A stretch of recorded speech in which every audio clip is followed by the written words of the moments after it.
இரவு 10 மணி. அந்த சிறிய வீட்டில் அமைதி நிலவியது. ரகு தன் வேலையை முடித்துவிட்டு மிகவும் களைப்பாக வீட்டிற்கு வந்தான்.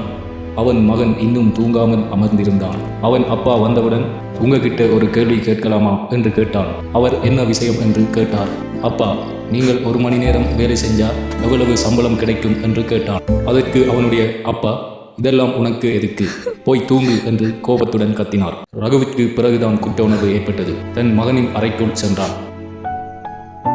அறையினுள் தனியாக அழுது கொண்டிருந்த மகனிடம்,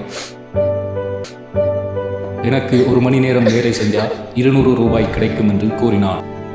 அதற்கு அவன் மகன், அப்பா, என்னிடம் 100 ரூபாய் இருக்கு, இன்னும் 100 ரூபாய் சேர்த்து தருகின்றேன், எனக்கு 1 மணி நேரம் மட்டும் தருவீங்களா உங்களோடு விளையாடுவதற்கு என்று கேட்டான்.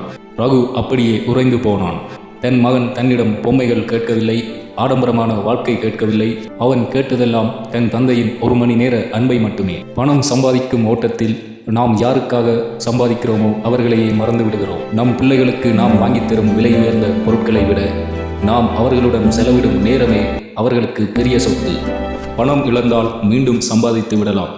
ஆனால் உங்களின் பிள்ளைகளின் குழந்தை பருவமும் நீங்கள் அவர்களுடன் செலவிட வேண்டிய தருணங்களும் ஒருமுறை போனால் மீண்டும் பெறாது. சிந்தியுங்கள்.